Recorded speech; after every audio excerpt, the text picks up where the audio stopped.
Hello, everybody. You click it in the chat section. If you can hear us, just send a wave or an emoji or. Hello, Amy. Hi, how you going? So that's good. You can hear us. Well done. This is our first webinar using this program. So we're just testing it now and hoping everybody can hear us. I'm Elise from Tourism Geelong, and that's Fraser. He'll be doing our presentation today, and we'll do an official welcome in a couple of minutes. We just wait for 9:30 and a few other people to kick over. How's everyone going? Hello, John. Welcome. Good to see everybody, and it's nice to be able to chat and be with people without restricting ourselves too much. So it's good.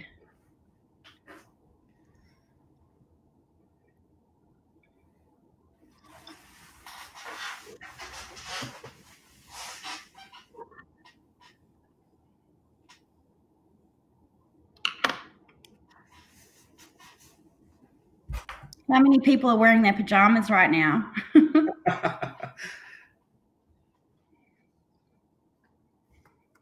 Guilty.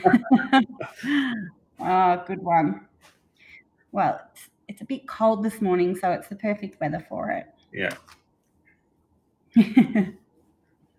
This is the first time I've put any effort into my hair and makeup today because I knew we'd be on screen. So yeah. Well, I just put the shirt on and then shorts on down the bottom, how they do on all the talk shows. So it looks like, got dressed up. So business on the top, party on the bottom. That's it.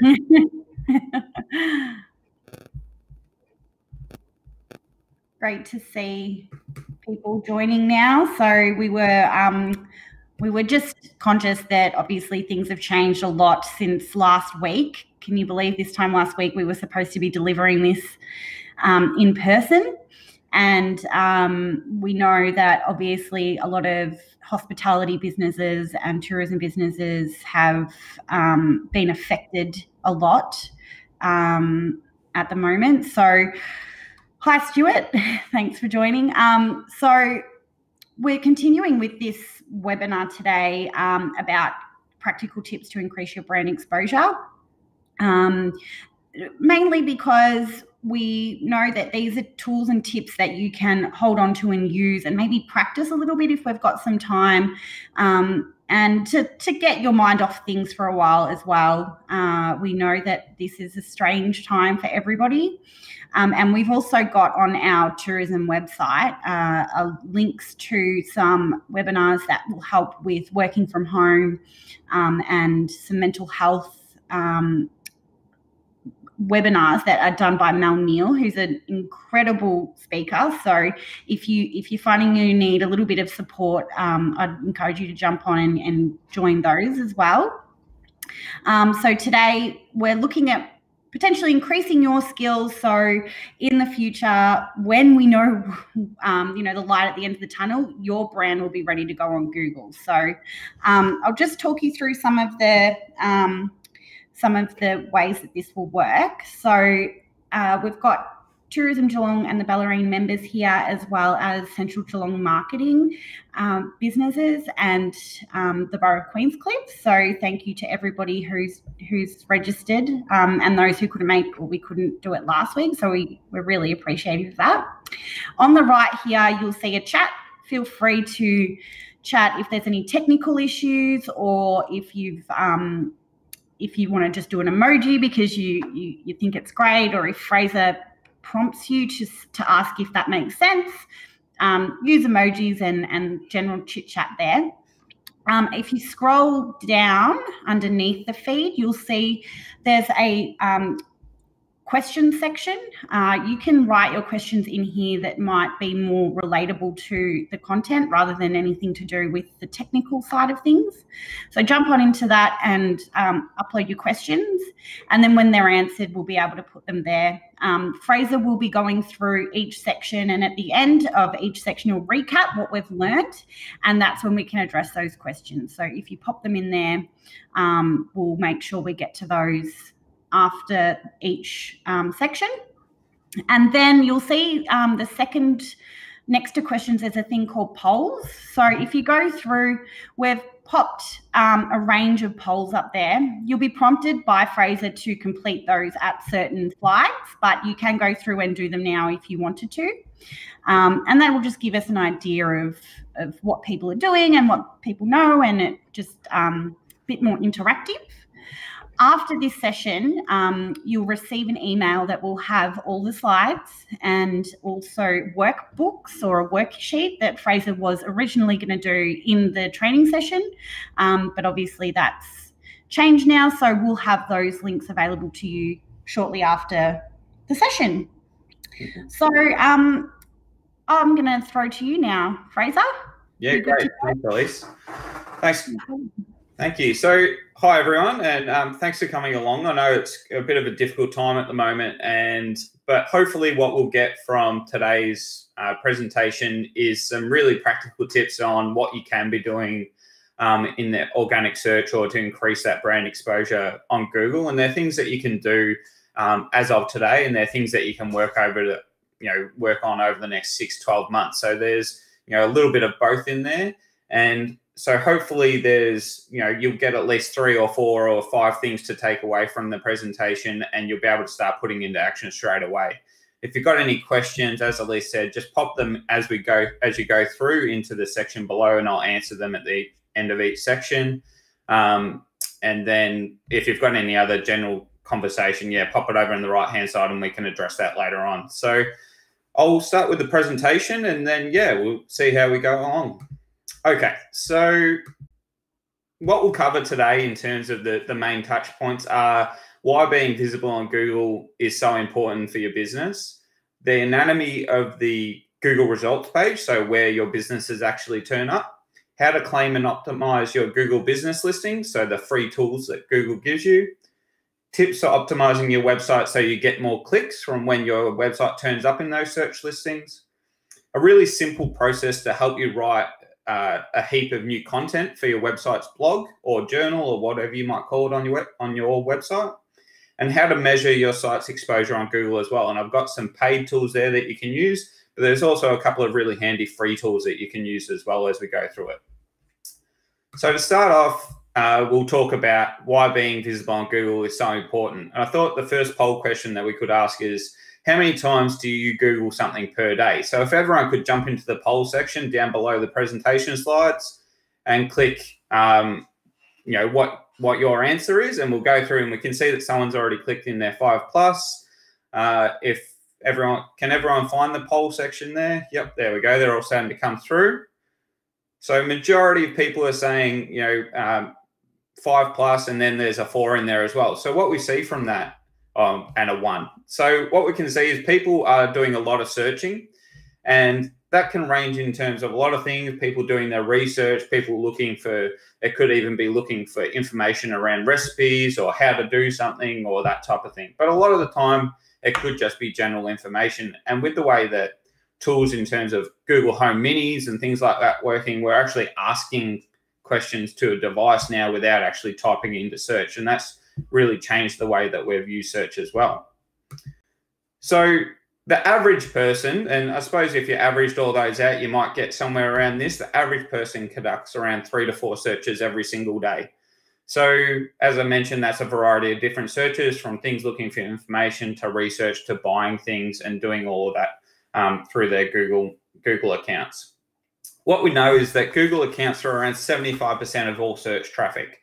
So there's quite a lot of different search engines, but Google is by far and above the one that you want to invest in, because that's where the majority of search is taking place. So what we know is that Bing, which is the Microsoft search engine that's done through 9MSN and things like that, accounts for about 10%. Baidu, which is the Chinese equivalent of Google, accounts for around 9% worldwide, and Yahoo, which was something that was relatively big in the world, 15 years ago, that accounts for around 2.5% of searches across the world. So yeah, definitely Google's where you want to be putting your time and energy into, and there's a heap of tools that you can use to be able to do that. Across Australia, and all Australians are making around 6 million searches per day. So if you think about that in terms of multiplying the average number of searches per day versus the amount of Australians, that 6 million seems maybe not quite right, but where a nation loves to Google things. And when you again span that out to worldwide, what we're looking at is over 300 million searches per day. So really big numbers in terms of the amount of things that are going on there. And if you're not in there, you're not being found, is essentially what it comes down to. And we know from research and consumer research that over 70% of consumers are doing their research online before they even speak to a business. So what they do, they jump on there, find all that information, get as much knowledge about your businesses, the services and the products that you offer before they even pick up the phone or fill in the inquiry form or start a chat session or follow you on Facebook or Instagram. They're actually doing a lot of that stuff before they do any of that. So, almost over 2/3 of people doing that online. And the last point, which is really important and, why you need to invest in it so heavily, is being first matters. The first 5 organic results account for over 70% of all the clicks from Google or, organic clicks. So the other 30% might be made up of the Google AdWords, the business listings, and, the search snippets that we'll go through in a second. But in terms of being up in those top 5 organic results, that's where a lot of the traffic is coming through to your website. And if you're off the first page, which is lower than those 10, the first 10, then you're probably not going to be getting a lot of traffic for them. So it's really important to invest in that.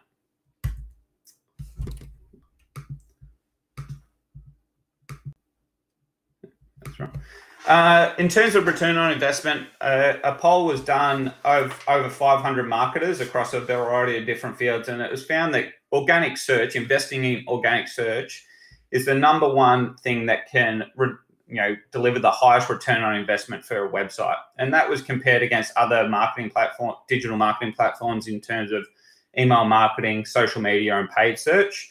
Around half of them decided that organic search was the one area that they would invest in and that they saw a significant return on investment of any spend, whether that be money or hours that they've put into that to be able to get something out of. So the last points I want to make is in terms of the user. So as the user goes through their buyer journey, a lot of people want to try and capture them as close to that buying point as possible. But as we know with Google, people are on there asking questions, doing their research, looking for information. So you have the opportunity to capture them much earlier in the buying journey before they're at that point of wanting to book with you and establishing that relationship with them. And long term, it would generate more visitors to your website than any other channel if it's invested into properly. And we know from all the statistics gathered from websites is that people from organic search are more likely to convert into customers or an inquiry or a lead from organic search than what they are from all other channels. And that's why it's so important to invest into it. Long term, last point, long term, it's a relatively inexpensive exercise. So whereas an advertising campaign can be viewed as a tap that's turned on full ball and that tap just runs until you turns it off, investing into Google Organic can be seen as something that is a bit of a drip feed and it can last for 1, 2, 3 years plus with the life of your website. So investing in it early means that over the next 12, 24 months that you'll start to see long-term benefits to that. Now, you may not see anything in the immediate short term, but I've had some clients where we go in, we put in place a couple of blog articles and we do that over time. And then after 6 months, you start to see that viewership really grow. And that always stays there and it continues to grow and it delivers more and more users to the website. And it has a bit of a compounding effect on that.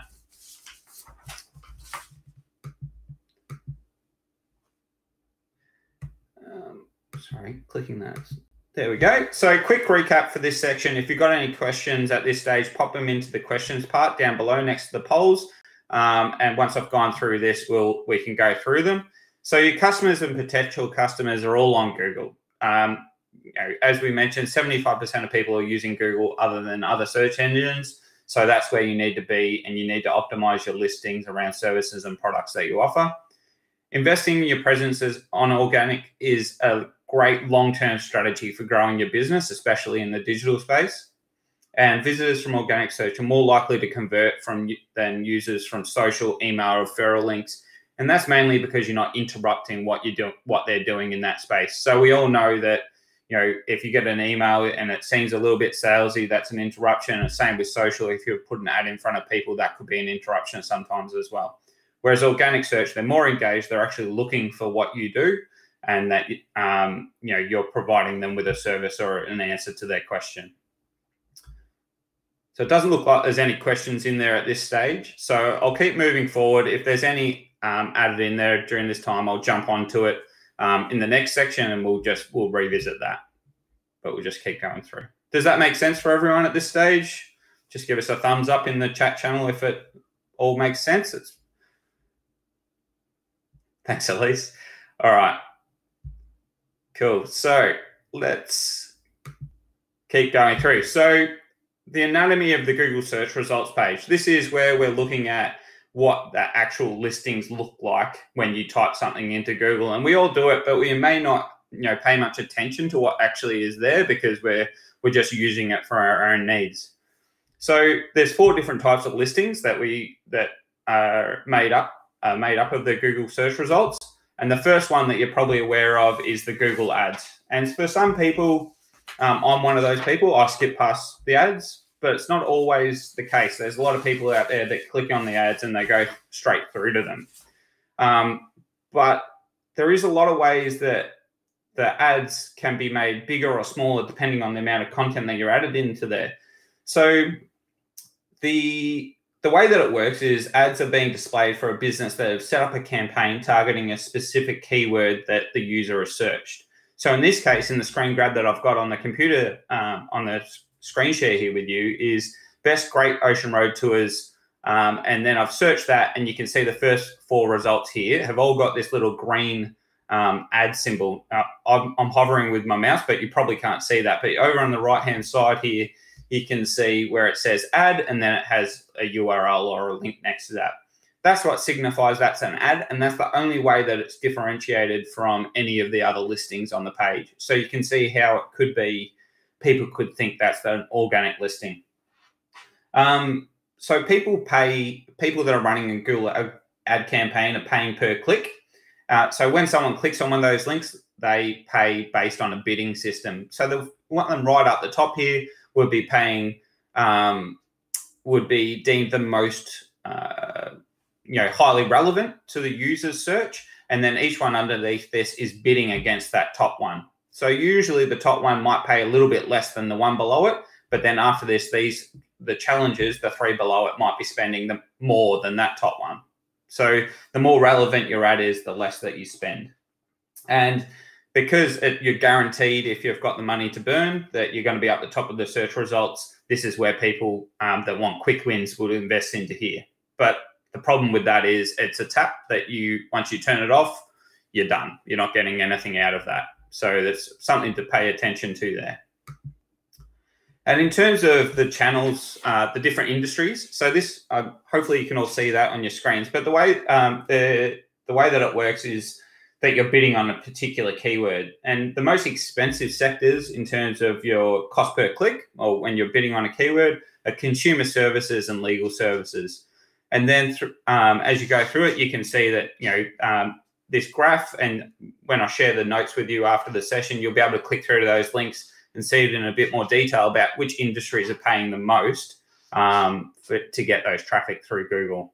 And over on the right-hand side, you can see the most expensive keywords. So anything that includes something like insurance, loans, mortgage, or an attorney or a lawyer, the most expensive. And then coming, I think even in there is somewhere is around hotels or accommodation is starting to get up there as an expensive keyword as well. So paying attention to that if you're thinking about jumping into the Google ad space, knowing what your budget is, and that, yeah, really it is something that you need to be mindful of how much you'll be spending to be able to get your return on investment.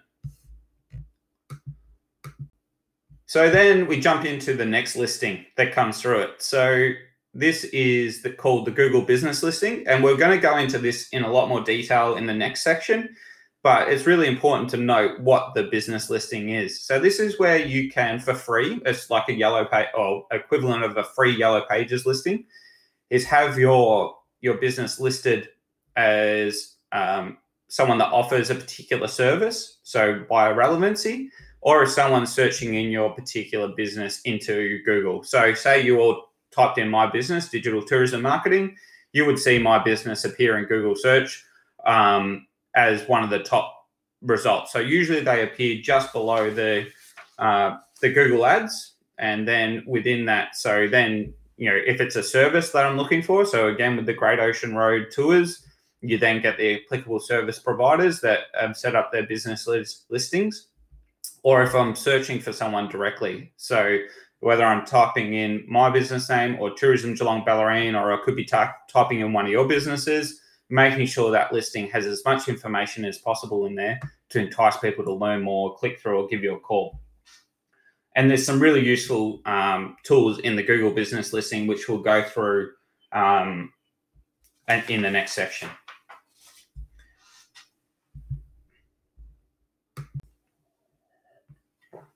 The next section, the next part of the Google search results is the featured snippets. And this is relatively new. It's come about in the last little bit of time, the last couple of years, really. And it's a result of those Google Home Minis where you're asking questions so that it can provide you answers really readily, but they've brought this into the search results as well.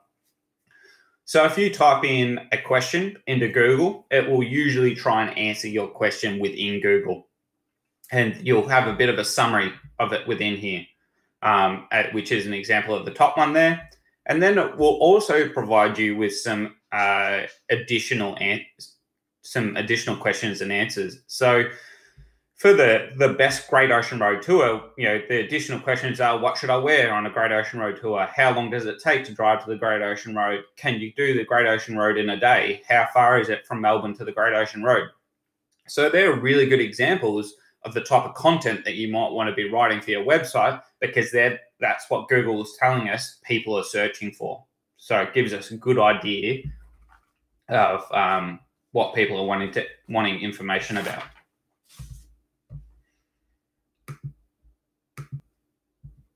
And in tying in with that, what we know now as well is that ranking in those featured snippets are actually meaning that people aren't clicking through to websites, but they're getting information within Google itself.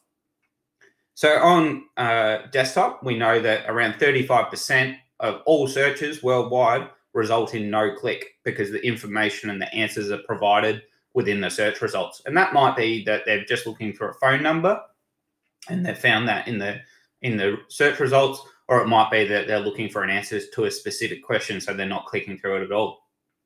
On mobile, this is even higher. So it's around 63% of all searches are resulting in a no click. So again, providing that relevant information to each question means that your business will, appear at the top for the best result, the best answer, and somehow working in with that content and weaving your product and service in there so that people get to know about it, even if they don't click through to your website. And then the last one that's pushed further down the page, and as Google add more and more into it, is the organic listings. But this is where a lot of people go to a lot of the time when they're searching for the information as well. So the organic listings are made up of where people have got a specific page on the website that talks about a particular product or service that matches in with that person's keyword search term.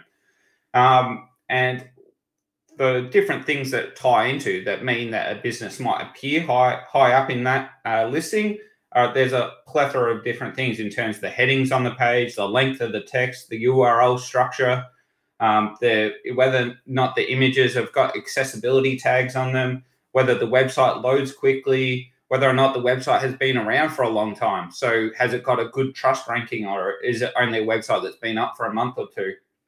How many internal links does the website have, or is it only a 1 or a 2-page website? And when trying to increase your organic ranking, focus on creating content that's aimed at your user, not at, trying to rank in Google. So what we're finding, and Google's getting smarter and smarter every day, is it wants to provide the best information to your user. And at the end of the day, so do you as a business. So you want to be able to creating that. And you've got to factor in all these things to be able to, tie that into being able to get good rankings for your website. So quick recap, and I noticed there's a question down below, so I'll jump in there and answer that at the end as well. So there's 4 different types of listings on the search results page. Number 1 is the Google Ads, which is where you're paying per click. Number 2 is the Google Business Listing, which is free to set up and manage. The featured snippets is free through providing quality content through your website. Number 4 is your organic listing, which is free through optimization and providing quality content to your customers and your users. And as we've just discussed, Google is moving to providing answers and as much relevant information to users in the search results page as much as possible. So we need to cater for that in the content that we're writing for our website. So Sue's asked a really good question down below. So she said, where do you find the featured snippets for your business? Now, this isn't something that you can actually enter in anywhere. You can't go and say, I want Google to appear this featured snippet. Google does it all through their artificial intelligence. So if you've got a website and, in terms of you're answering a question on your website, for example, it might be, what are the best shoes to buy for hiking? And then you go into detail and answer that question. Then Google, through reading your content and understanding that it addresses the user's question in a really good, engaging and thoughtful way, and it provides enough really relevant information, then Google will start to appear that in search as a featured snippet. But there's no way for you to tell Google that I want this to be a featured snippet. It's just something that Google recognizes based on your quality content. So when you're writing content, you need to keep those type of questions that people might be asking in mind, so that when you answer it, it comes up in there. Cool. Great. All right. So next section is how to claim and optimize your Google business listing. So this is time for another poll for people to jump onto. And do you know if you've currently got a business listing set up for your own business? So jump on the poll section and let me know in there. So the majority so far are saying yes, that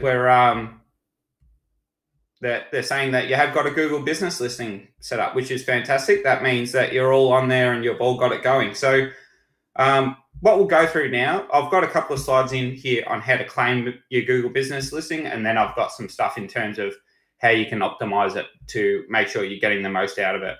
So I've got a couple in there where it's a no and a not sure. There's some useful information in this section for you.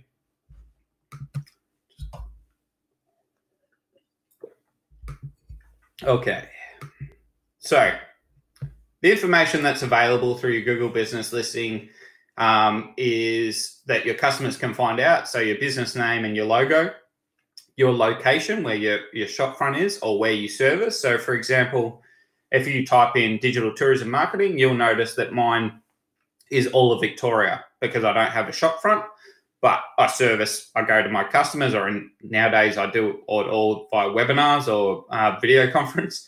And then you deliver that. You can select where you deliver your services to. Your opening hours, a description of what you do and what your business is about, the different services you offer, the phone number of your business, your website address, any reviews that you might have from your customers, and photos and videos that you've uploaded to your account or that your customers have uploaded as part of their reviews. And what you can also put in there as well now is something that's relatively new over the last year or two, is you can now do posts and add content to your Google business listing as well. So if you're running promotions or specials, or you're wanting to deliver specific content to a page on your website, you can do a post about that on your Google Business listing, and that will deliver more traffic to your site through that way as well. And it will take up more space in the Google search results page. So there's two different types of listing, and we've covered this a little bit already, but let's go into detail of it now. So over on the left-hand side, this is what a business listing or a direct listing would look like. So someone's typed in a name of a business. In this case, I've typed in the RK Group, and then their business listing has come up. And you can see how so that's where their shop front is. They've got their photos. They've got what it looks like on Street View, their Google reviews, all the information about their business, and they've added all their products in there as well with photos and images. So you can go through and look at those and click through and go through to their online shop or their website so you can start to learn more about it. And then what will also happen is as your business matures and you get more and more followings on your Facebook and your Instagram, that will start to pull through onto the Google Business listing as well, which is down the bottom where you can see it, where it says reviews from around the web. So Facebook, and I think the other one is Easy Weddings. So that's what a direct one would look, where someone's typed in your brand name. And the one over on the right-hand side is what it would look like if someone types in a discovery search term. So they're looking for a service or product or information about a particular thing. So in this example, I've typed in something along the lines of catering in Geelong, and these are the listings that have come up. So, and we'll go through in a little bit of time how to optimize so that you stand a more of a chance of getting up in these ratings if this is an area that you wanted to focus on. So you can see, it brings through the opening hours, your phone number. You can link through the website or get directions to the different to the business as well. If you click on it as well, you can expand it out similar to the direct listing as well to get more information about the business. So in terms of how your business is found in Google Business Listing, most of it is found through the discovery search. So 84% of Google Business Listings are found through the discovery, and only 16% are found through direct search. So that's where it's important to make sure that you're being found for those discovery searches as well as your brand one. So having a unique brand name is really important, and not one where people might be finding it for other things. And when I say that, an example of a non-unique brand name might be something along the lines of Geelong Tours or Geelong Lawyers, or something specific to a region where people will be searching that, looking for options, but your business name relates to the keyword, so it's not overly unique. You're competing with a vast quantity there. And then, this breaks it down by country. So again, in Australia, you can see over the average monthly direct and discovery searches per business listing across the board, 173 for Australia, and then 947 discovery searches in Google Business Listing. So it's really significant in terms of getting that additional brand exposure through Google, is to make sure your business listing is getting found through discovery as well as just your brand name. And what people are doing once they actually find your business. So this is an interesting breakdown as well. So the proportion of actions that people are doing is not just visiting your website, but they also might be looking for directions on how to get to your shopfront. Or 25% of people might just be looking for your phone number. So yes, the majority of people are still clicking through to your website, but it's important to know that you've got your directions right and that you've got your phone number in there entered correctly as well, because a quarter of people are wanting to just find your phone number to give you a call and speak to you over the phone. So this is for those couple of people that hadn't set up a Google Business Listing. I'll quickly run you through how to do it. Now, it takes less than 5 minutes. And at the end of the process, Google will need to verify your business, where they'll send you out a postcard or they might give you a phone call, depending on your type of business. So the step one is there's two options here. You can either go to business.google.com, and again, we'll send out these in the slides so you can go through and follow this through afterwards. You don't need to navigate away now and do it. or you can download the app on your smartphone. It's on Android and the iTunes store as well. And that's the icon, what it looks like. It's a little shop front with a G on it. Then the next step is you search for your business if you're claiming it, or you create a new one. So if you go in there and you type in your business name, it may already have, Google might have already created you a business listing based on the information that is pulled from elsewhere on the internet. Once you've done that, then you select a business category, and then the next one that you would click through, and then it will start asking for your information about your business. So it wants to know where you're located, what's the actual address of your business, and do you serve customers outside of the location? So in terms of the one where I mentioned for my business, I give the whole of Victoria. I said, yep, I also serve outside of my location, and I said just in Victoria, and that would bring that up in there. So it doesn't, I don't want it coming up with my business address, which is my home address. I'd rather it just show that I work across all of Victoria, so you can do that as well.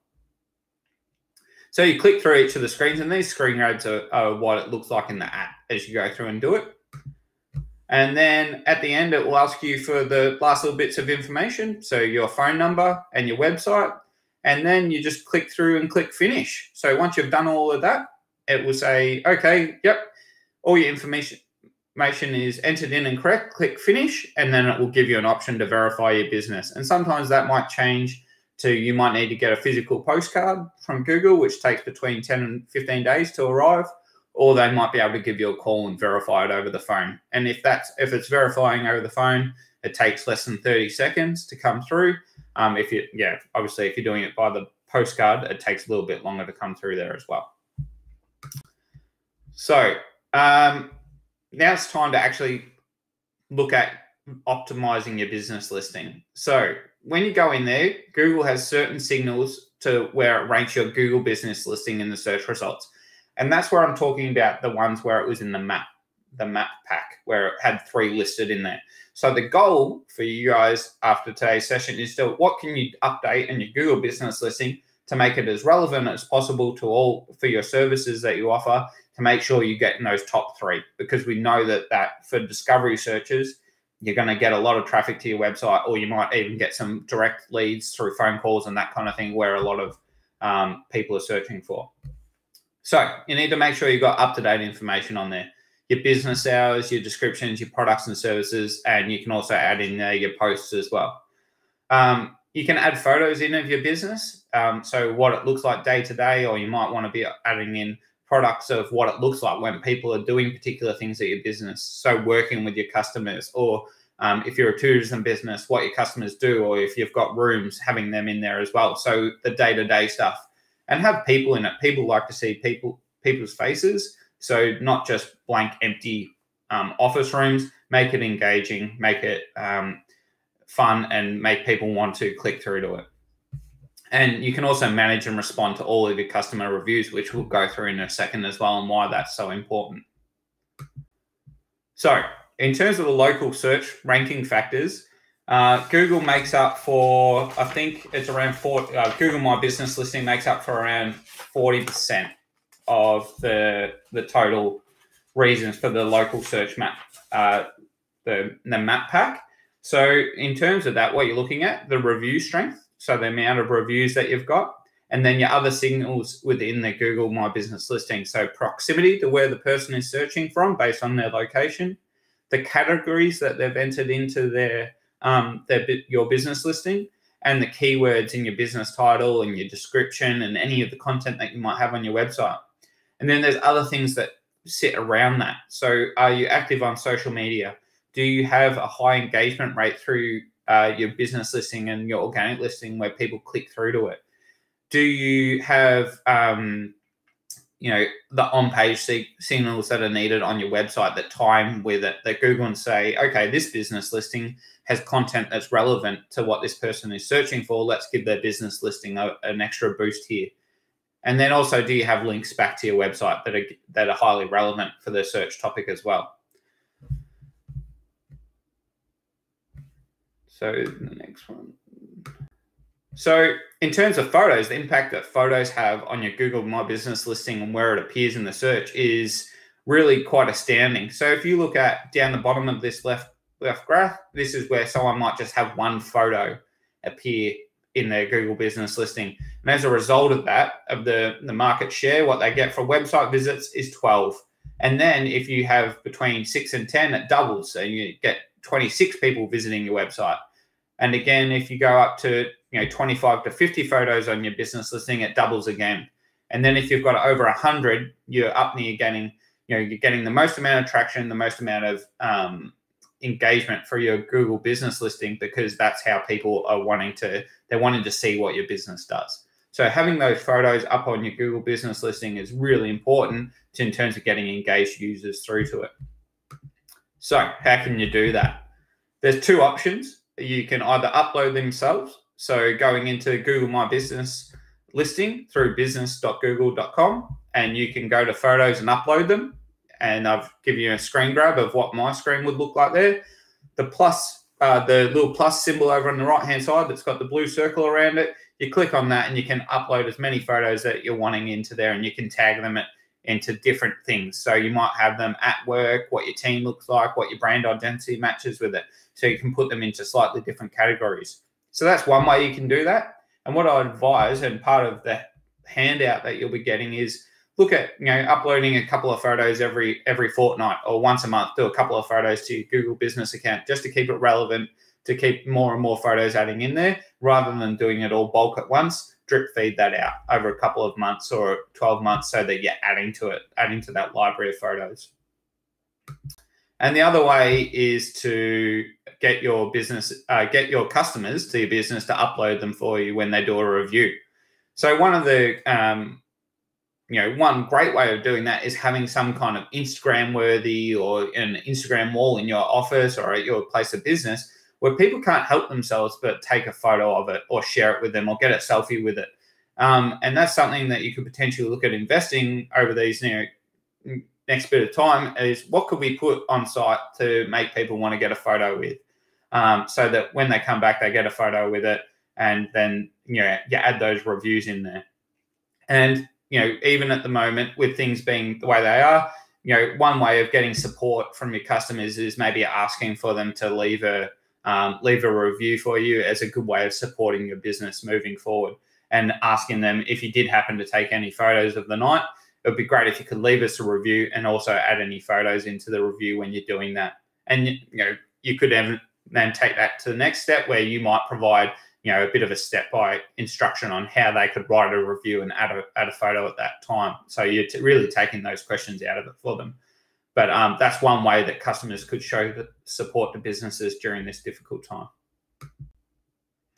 And then in terms of managing and responding your reviews. So as mentioned before, Google see this as a really important way of determining whether your business has the relevancy to be put up into the search results. Because remember, Google wants to give the best experience to the user.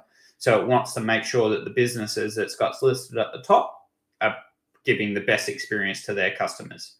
So in your business listing, again at business.google.com, you can log in and go to your reviews, and then you can see all of your reviews that people have added in there, and you can go in and respond to each and every one of them. And I recommend, if you're wanting to increase your brand exposure on Google, that you do religiously respond to every single one of them, even if it is a negative review. And we'll go through and chat about some of the ways that you can deal with those negative and positive ones now.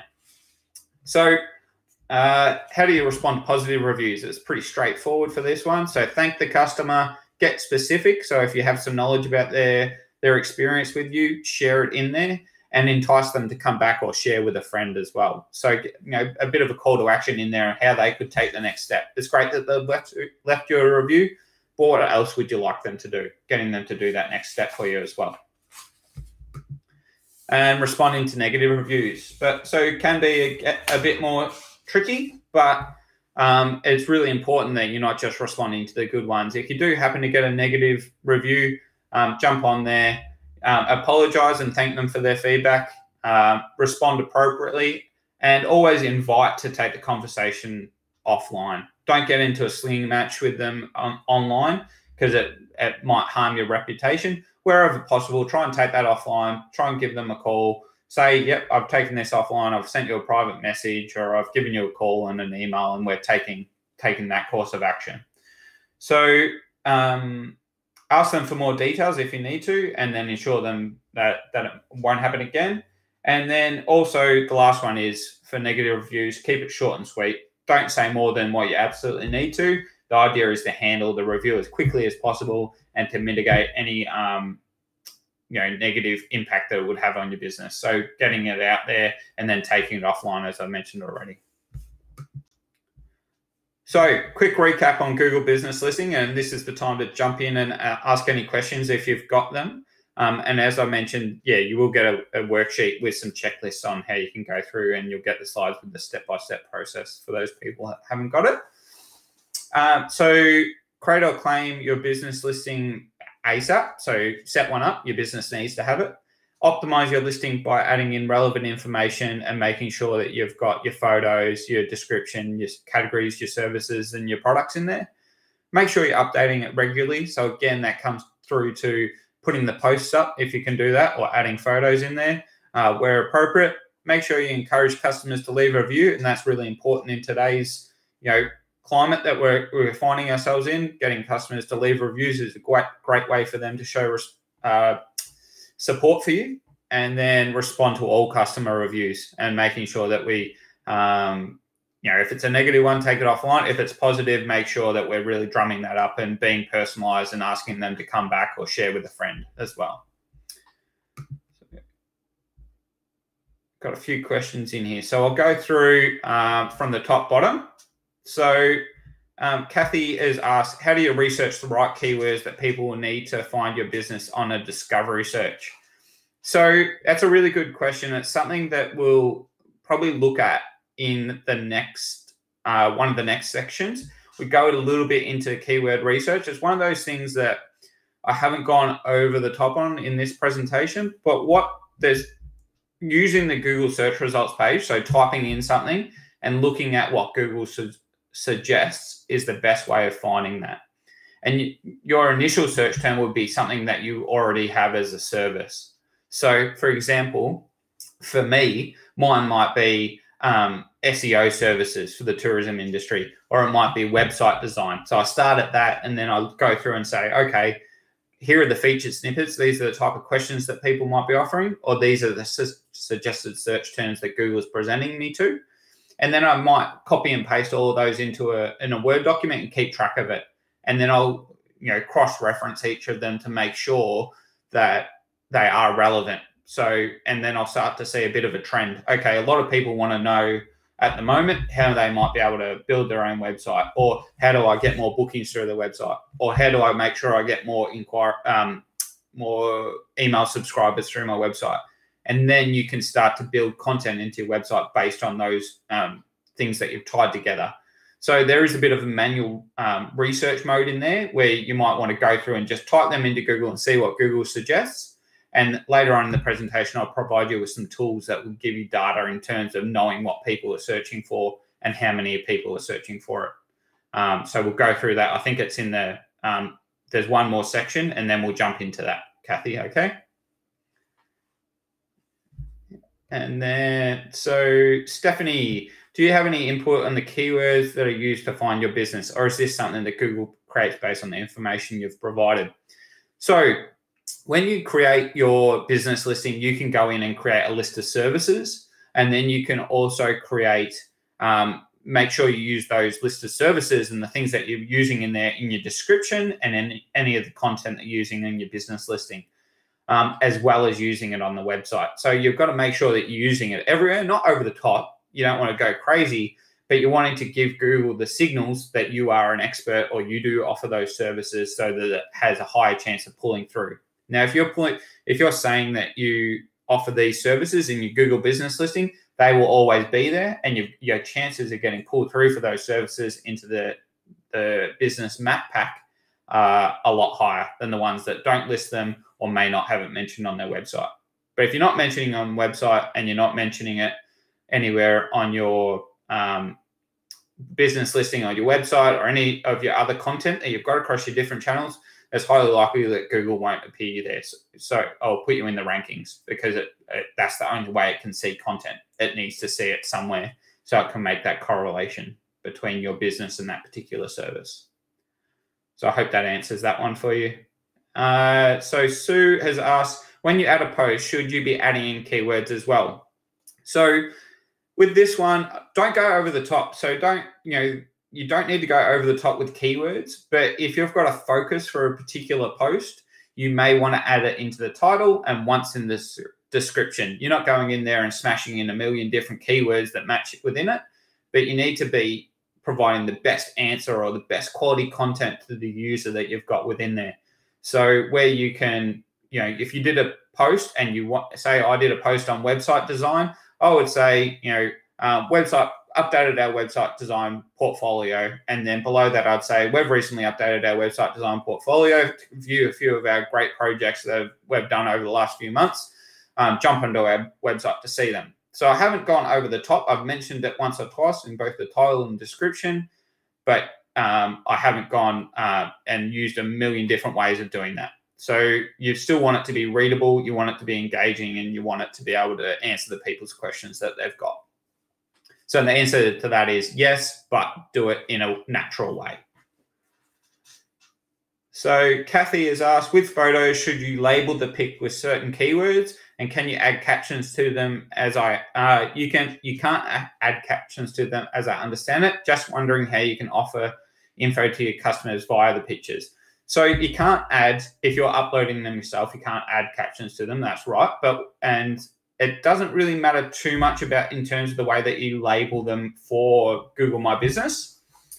But if you're uploading those same photos to your website, there's a few different rules that you can apply to that. So if you're uploading photos to your website, you need to make sure that the title is relevant to the image and that the alt tag, which is what is used for accessibility, is descriptive of the image. And if you're wanting to go on best practice SEO, then you would look at including your SEO keyword within that alt tag, which is for accessibility reasons.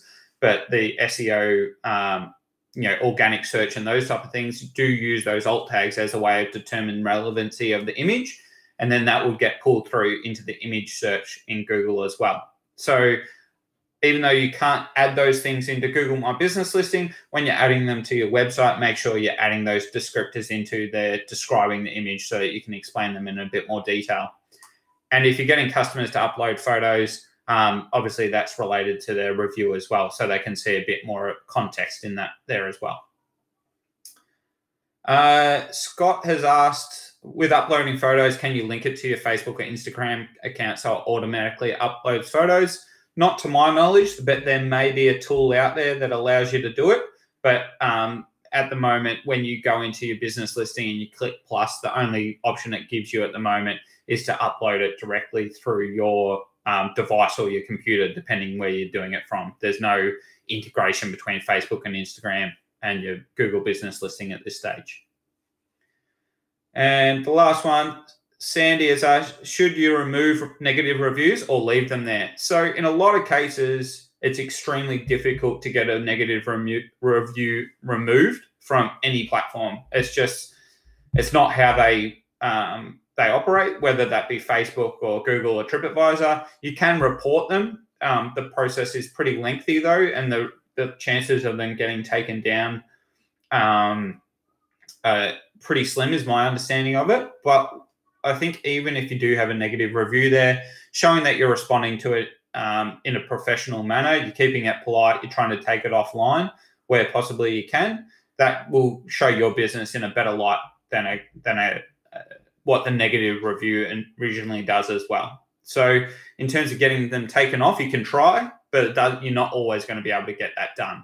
And there's been some things in the news recently about fake reviews being put up from people, and there is my understanding is there's some legal recourse that businesses can go through for fake reviews now, but you might want to look that up. If you feel like it's a fake review, there are some things that you can do to get those taken down.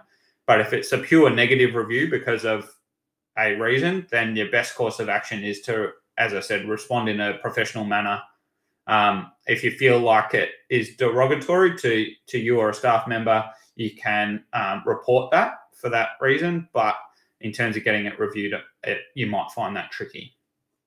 Yeah. But I'll definitely recommend responding to it in that professional way anyway, so it has you in the best light. Okay, that's all the questions. Let's keep moving through. So again, we've got another little poll here. So tips for optimizing your website so you get more clicks. And this is, over the next 2 sections, we'll start to talk about keywords and what you can do for your website really. So who has Googled their own business to see how it appears in search? And this is one of those things, it's kind of a vanity thing. Like, it's asking, have you Googled yourself? No one really Googles themselves, surely. But when it comes to your business, you should be really Googling to see how it appears so that you've got a good knowledge of what it looks like. So, and that's great. Like the majority of people are saying that they've Googled their own business to see how it looks. And you should be doing that fairly regularly, probably, at least once a month, just to see if there's been any changes. Make sure you're aware of it and make sure that you've got the best knowledge. And there's the way that your website is displayed in Google is one of those ways, is something that you can control in terms of the title and the description, which we'll jump into now a bit.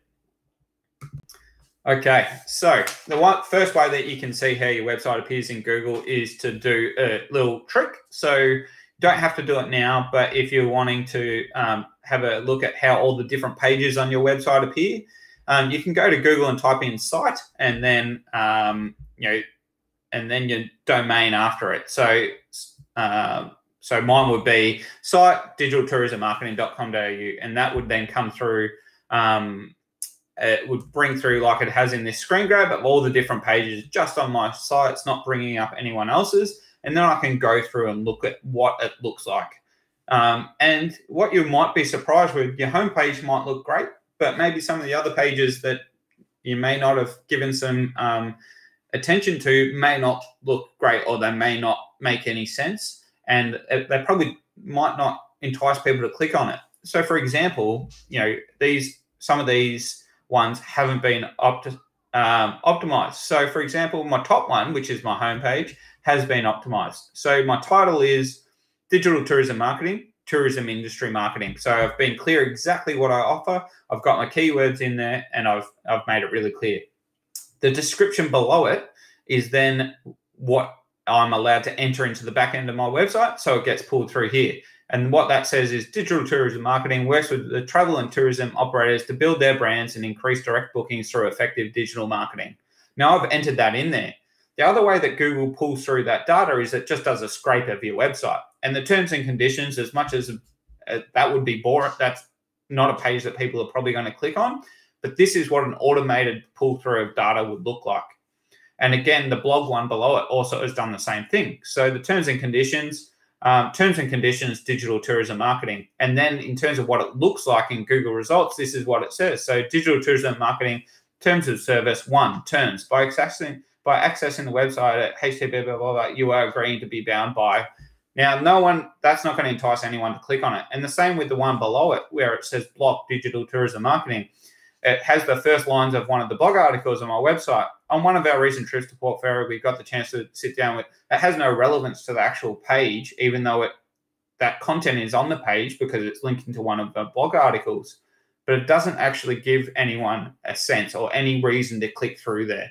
So you need to make sure that you're giving people as much information as you can in those couple of lines that you've got. You haven't got a lot of space to encourage them to click through to your website. And that's what we're going to go through now. I'm going to give you some tips on how you can edit that so that it makes more sense and it encourages people to click through. So how it looks, you've got your URL. So the URL is a really important part of what it is because that is so that people can see your trust. And recently, especially on mobile devices, they're starting to pull through the logo as well. So that gets a bit more of your brand out there as well. So one of the industry leaders in the SEO field, it says use targeted keywords in your URL string to add relevancy. So that's where there's a /. So if you've got a page after that, making sure that you use it in there as well. This helps potential visitors identify the topic of your page from the URL and provide value when used as an anchor text for referring links from other websites. So if anyone links to your page, those keywords are in the links there as well. And if you've got multi-word phrases in your URL, make sure you separate them with hyphens so that the search engines can read them. So that's a really strong way of making sure that your URLs are readable and that they make sense. So you don't want them saying page ID 123645. You want it saying, digitaltourismmarketing.com.au/website design, or something like that. So it makes 100% sense what that page is linking to, and it doesn't look spammy because people are more likely to click through to it. Then you've got your title, and you've got between 50 and 60 characters for your title, so you need to keep it short and sweet. You don't want to be putting in a whole heap of unnecessary stuff in there. You need to keep it very short. Now, the title, again, the way that this is explained by the industry experts is when a search engine ranks your website, the title tag is the most important place for your keyword to appear. Use the exact keyword or a close variant of the free keyword in your title to help search engines identify the relevancy and the association between what people are searching with your page. When the search engines display your page, they are often only showing 50 to 60 characters, and anything beyond that will be cut off with an ellipsis, a ...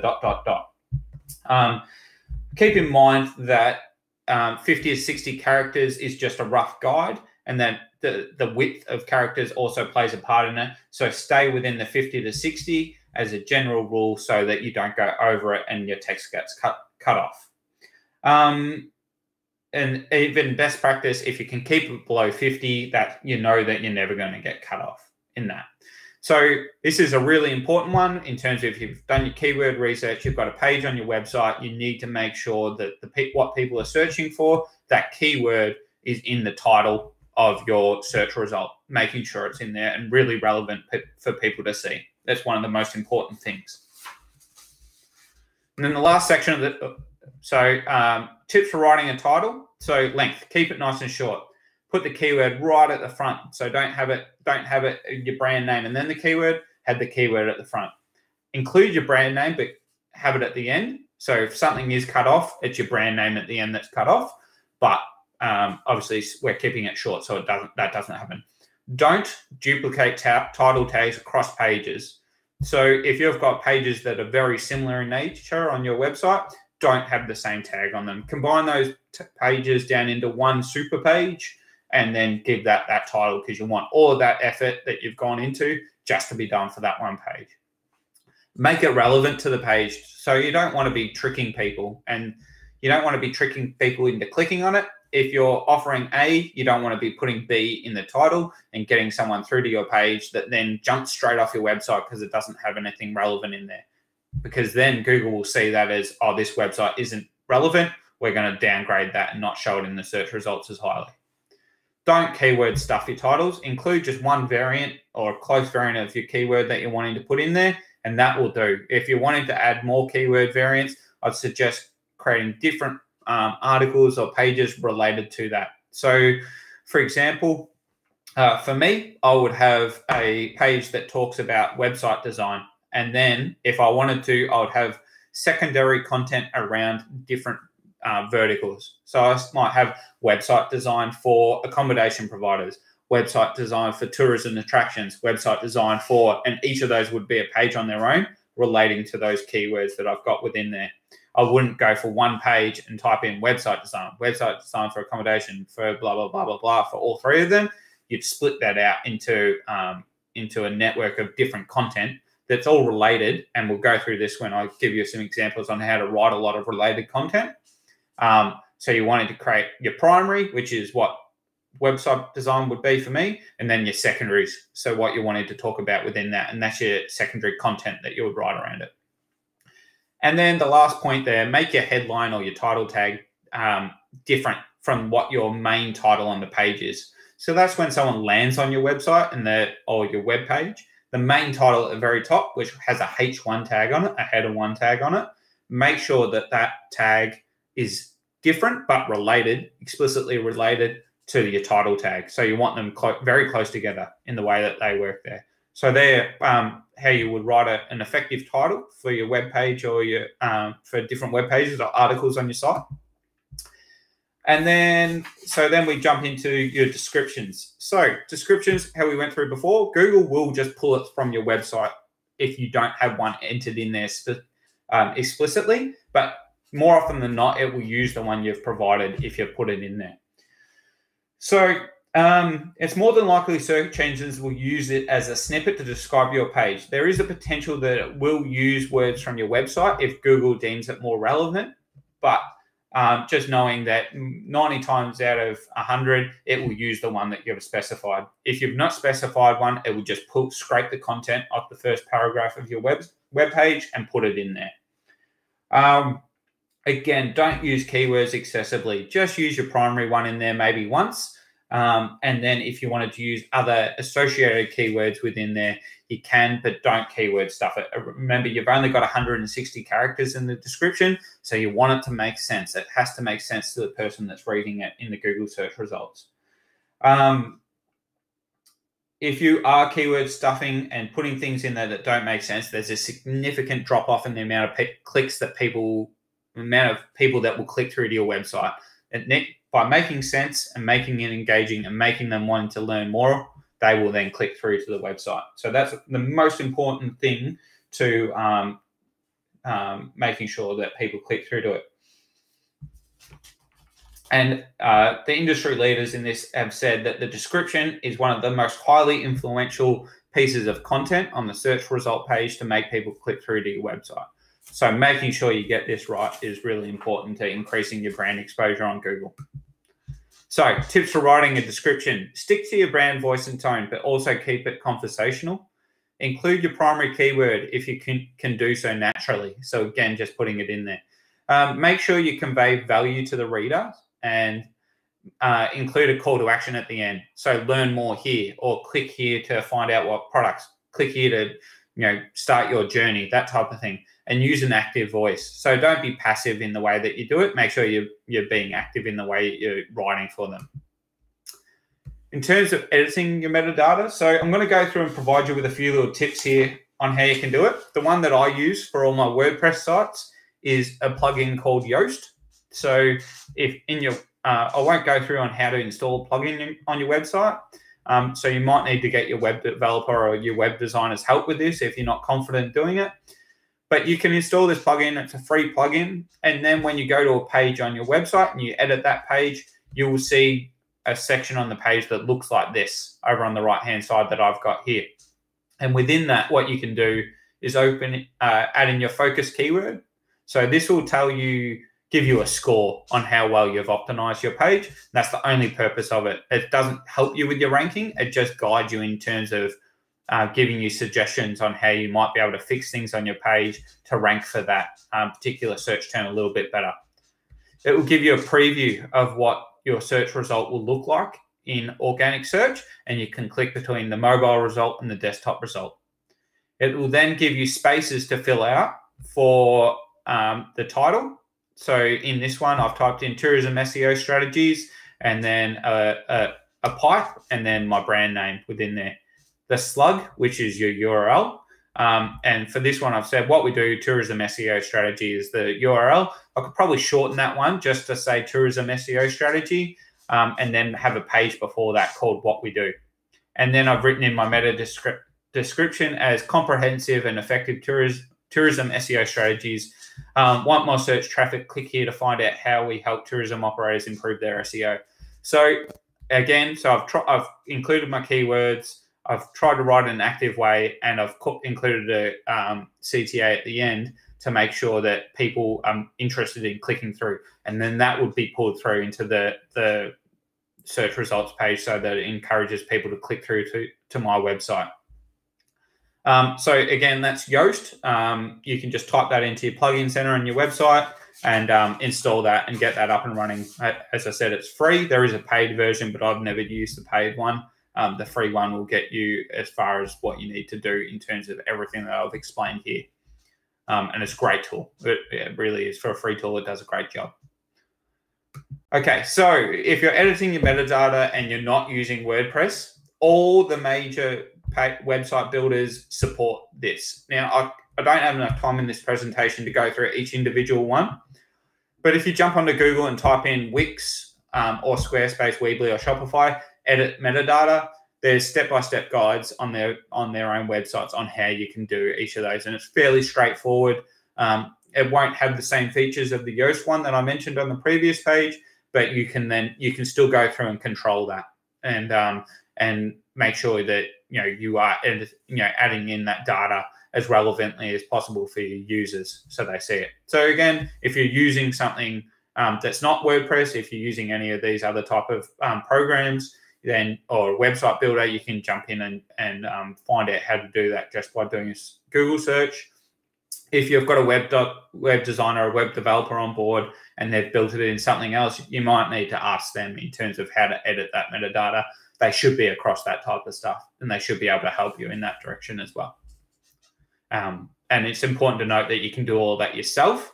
Editing all that stuff doesn't require any technical expertise. It's just finding out where to enter in the data so that you know what you're doing. You won't break anything by putting it in there. So quick recap at this stage about making sure that your website appears the best as possible in search results. Your metadata is what represents you and your brand in organic listings in search. Meta titles and descriptions are important to optimizing your site for increased search exposure, and you're limited from the amount of space for your titles, up to 60 characters, but between somewhere in 50 and 60 is ideal, and descriptions up to 160 characters is what they generally recommend, but I'd probably suggest around 150 to 160 again there as well. And it's relatively easy to update your titles and descriptions on your website on most content management systems for websites. And it's something that you should be able to do yourself in your own time, not needing to employ someone to do it unless you're wanting to. So at this stage, if there's any questions regarding to how to edit the metadata, we'll jump into how to write some content for your websites and share some tools. There doesn't appear to be any down there, so I'll jump into the next section. All right, so right now I'm going to share a simple process with you guys on how to write a series of different blog articles for your website to start to increase your exposure on Google search. So we know that content plays a really important part in increasing your search exposure on Google, and you have to write it. There's just no ways about it. So what I've asked in the poll is, what's the ideal length of content for a web page or an article? I've given a few options there. As little as possible, less than 300 words, 300 to 500 words, 500 to 1,000 words, and 1,000 plus words. So based on that, where do people think most of it's at? So as a general rule, most of you say between 300 and 500 words. Yep. So around 80% saying between 300 and 500 words.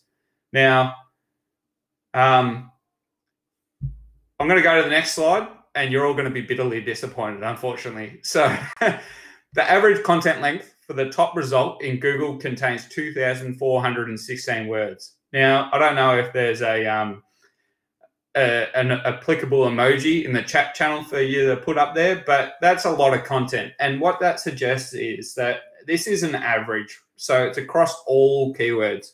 So there's some good emojis coming through there. What we know is that, a lot of people are writing between that 300 and 500 words, but if we're getting an average of almost 2,500 words, then people must be writing 5, 10,000, 15,000 words to bring that average back to there. So what we need to do, and we need to keep that in mind when we're writing content. So we need to make sure that we've come up with a clear and easy way to write content so that we can get as much on there as possible. And I'm not saying every article that you write needs to go up to 2,000 plus words, but you need to keep in mind. So I generally, when I've done my SEO research for my own website and worked through it, I went and looked at my competitors and had a look at, okay, these are the ones in the region. These are the ones across Victoria and Australia. What are they writing? How much are they writing? I then averaged that out across each of them. And I found that somewhere around the 800 to 1,000 words was the sweet spot. And for me, what that meant was, okay, so I've got to write a bit more than that. I've got to go into a bit more detail than 800 to 1,000 words. And I've got to find a way that I can do that so that it makes sense rather than just putting in words for words sake. And that's what we're going to go through now. I'll give you a bit of a template and how you can do that. So high quality content and link building are the two most important signals to Google to rank your website, apart from the title and the description. So what links are in your website if you're linking between your pages. So again, we need to make sure that if you write a blog article, you're linking to your products, your services, your other blog articles, so that Google can find all of those pages and get the sense of relevancy. 50% of marketing executives say on-page content development was the most effective SEO tactic. So apart from anything else, what they're saying is making sure your content is right and getting it developed to a sufficient level that answers all the questions of your customers is the best tactic for increasing your search visibility. So who's your content for? And this is really at the heart of a lot of the ways that we write our content. There's something called content-centric content and audience-centric content. Now, what we as businesses want to write, we all want to write businesses that we want to talk about. We want to write stuff that we enjoy, that we have a good knowledge in and what we care about. But unfortunately, our audience doesn't want to read that. They don't want to necessarily read that. So there needs to be a healthy ground in between, or maybe skewed a little bit towards what the audience wants to hear, so that we can make sure that we're getting those people. And that's where you're doing your research in the Google search results page, seeing what the suggested search terms are, seeing what the questions are, so that you can start to build a bit of a cache of, okay, these are the things we need to start writing about. So, what I would say, a lot of people write content and then they find an audience for it. And that's to a certain extent, that's fine. But what you need to do that is you write your piece, it might be an opinion piece. You write that piece of content and then you broadcast it to all your channels out there, Facebook, Instagram, LinkedIn. You might blast that on your email database and people read it and they might really like it. But that doesn't necessarily mean that anyone is searching for that content to be able to find it. And if we're just talking about purely from a search perspective, you need to write content that people are looking for. So there's an equal balance there. You need to do a little bit of both. And what I would suggest, if you're wanting to increase your search visibility, you need to be concentrating on that right-hand side of this graphic to get the maximum amount of users through to your website. So mapping out content themes and topics. So this is my bit of a process that I've put together to allow you guys to be able to come up with, I reckon you could come up with 7 blog articles just from this one graphic, and you'll get this as part of your handout. So the way that it starts is that on the left-hand side, you would have your primary topic or theme. And I mentioned this before as website design for myself. So my primary topic or theme would be website design. My then secondary topic or themes would be website for different verticals or different clients that I might be able to go through and service. So accommodation providers, tourism and attractions, events, restaurants, wineries, those different types. So I've listed 5 there. I'll then go through and list 5 of those into those 5 boxes. And then my tertiary topics or themes with, okay, what is different for each of those themes, each of those secondary topics? And I'd make a list, a dot point list of different things that would be relevant to each one of those. And then once I've got that mapped out, I can then go away and write and break it down into about 7 different blog articles that I could write. And I'm going to give you that process now. So this is one that I've just done up for this presentation to give you a look of how that might work. So the primary theme is things to do on the Bellarine. That's the primary thing. That's what my main article, my my figurehead article is going to be about. Then my secondary topic of themes are then based around the locations on the Bellarine. So Queenscliff, Port Arlington, Ocean Grove, Barwon Heads, and Geelong. So then they're my secondary themes. I mean, tertiary topics and themes are then related to those secondary ones. So in Queensland, fish and chips at the beach, dinner and show on a train, history and culture, Port Arlington, Daniel's Donuts, day trip to Melbourne on the ferry, miniature railway, Ocean Grove, beaches, Kingston Park, the new park that's been done there, the wineries, Barwon Heads, the beaches, the shopping, the golf club, and then Geelong, breweries, cafes and restaurants, and art and culture. So this gives me a framework to then go away and say, okay, right, I'm now ready to start writing content, and I've already got, to a certain extent, my titles and my subheadings sorted. So From this, then what I would do is this is how I'd turn all these themes into a series of articles. Write a primary article for your primary theme or topic that mentions all of your secondary themes and topics as subheadings. And then write an article for each of the secondary themes that mentions your tertiary themes and topics. And then you link your primary article to each of your secondary articles. And then you link your secondary articles, you link between your secondary articles as necessary. So what you would do is back in my previous slide where we're talking about, say we're talking about Queenscliff, Port Arlington, we've written the article about Queenscliff and we'll say it's only a 15-minute drive down to Port Arlington to go visit blah, blah, blah, and potentially go on a day trip to Melbourne. And then when I mention that word Port Arlington, I'll link to that secondary article that I've written.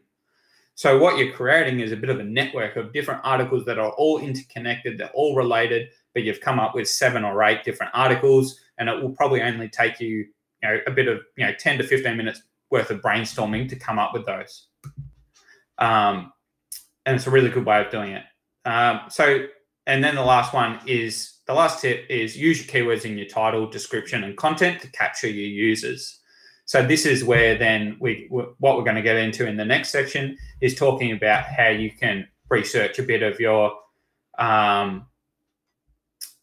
research the different keywords that you can use to be able to target to get your maximum audience. So a bit of an explanation about what keywords are, because sometimes there's a bit of misinformation about it all, and I just want to make sure that we're all on the same page. So keyword is a word that describes the content on your page or post best. So if you had an individual page on your website, what is the word or words that you would use to describe that the best? It's a search term that you want to rank for with a certain page. And so when people search for that keyword or phrase in Google or other search engines, they should find that your page appears. And the more content, the more relevant, the easier it answers those questions, the higher you will be up on those search rankings. So there's different types of keywords. There's informational, transactional, and navigational. So in terms of informational, that's searches conducted to learn something or get the answer to a question. So I've already talked a lot about, the question-based way that Google is going. So it wants people to ask it questions, and then it wants to give people the answer. That informational one is a massive thing at the moment in Google. So transactional. So these are searches performed by people that want to buy something. So for example, my earlier one where I said best tours of the Great Ocean Road is an example of a transactional one. I'm looking to buy a tour of the Great Ocean Road. Or I might be saying Queenscliff Dolphin Swims. Or I might be saying best pub in Geelong, or where to go, so all those things are a bit more transactional. I'm looking at buying something and booking something or inquiring, and that's where I'm going from it. And navigational are searches that are performed to find a specific website. So that's where you're typing in a brand name, or you might be typing in a news website, or it could be Corona updates or something like those type of things, so that you're looking for that, that navigational, you're actually looking to get to an end destination. All right, so different types of keywords again. So there's 2 that can be broken down into 2 types based on the length of the keyword. So there's a short tail keyword that are usually 1 to 2 words max. They have a high search volume, and they're generally a lot more competitive because they've got more search volume. Everyone's trying to get to those ones. Then there's the long tail keywords. So the 2+ words. They are generally lower search volume, but they are far less competitive. And what we know from the long tail keywords is that long tail is got significant more searches in it than what the short tail ones are, because there's the tail goes on and on and on indefinitely. And what we know is that people, those 1 or 2 searches per month might equate into across a broad spectrum of different keywords. And just because you focus on one particular keyword doesn't mean that you won't rank for others. And that's a really important thing to note as well. So where I've mentioned, website design earlier, that also might rank for a closely related term. So web design, even though it's not website design, it's still closely related. I would still rank for that one because Google sees there as a correlation between the two search terms. So building out your content based on those long tail keywords is a great strategy because you're competing against less people, and especially in our local market, if you jump on there and you start creating content now, what you'll start to see is that return on investment over the next 6 to 12 months start to come through, maybe even sooner. So how you do your keyword research. So there's a free way, and then there's some ways that you can do it where it might cost a little bit of money, but you can still do it that way as well. So my personal way that I like to do it, because I feel like Google wouldn't be providing you with these things if people weren't searching for them, is to do it through the search engine results page. So type in your starting point of what you're wanting to see and see what Google gives you back in terms of its suggestions. So if I was to type in something like things to do in Geelong and the Bellarine, then this is what it suggests to me. What are the top attractions to visit in Geelong and the Bellarine? What are the best outdoor activities in Geelong and the Bellarine? What are the best day trips from Geelong and the Bellarine? What are the most popular things to do in Geelong and the Bellarine with kids? So for each one of those, then you can start to see there's a bit of a theme to it. So with the first one, top attractions. So, okay, here are the top attractions. Outdoor activities. So the theme there is, the primary theme there might be outdoor things to do. The third one is day trips. Okay, things that you can do within a day of Geelong and the Bellarine. And the last one is based around kids. So your primary things are around kids, and then you might be able to break that down into secondary themes around museums, parks that you could go to, the different beaches in the region, et cetera, et cetera, et cetera. So that you build those out into, you start with your primary and then you build that out into your different secondary and tertiary. And then your searches are related to things to do in the Bellarine Peninsula. So you would then look at, okay, these are the things that Google is actually suggesting that if I didn't find the information, these are ones that it suggests I might be able to find a bit more relevant information for myself. So it suggests Bellarine Peninsula wineries, things to do in Bellarine Peninsula this weekend, things to do in Queenscliff, just Geelong as a short tail keyword, Bellarine Peninsula map, Bellarine Peninsula accommodation, things to do in Torquay, and then watch Geelong beaches or Geelong Beach as an extra one. So then what you can do is click through into those different, collect them all into a Word document or an Excel spreadsheet, as I mentioned before, and then you might start clicking through to a few of these different search related and see what changes, see what Google suggests for each one of those. So when you type in, this one was for things to do in the Bellarine Peninsula. So if I type in things to do in Queenscliff, what else? What is different? What's Google suggesting is a different different set of questions or search terms that it thinks users might find useful, and then you work it back from there. From there, once you've got a bit of your starting point of your list, that's when you go to the next step and start using some of the tools that I'll mention in the next section. So one really good tool is Ubersuggest. It is an American tool, but you can jump in there and limit it to Australia as well.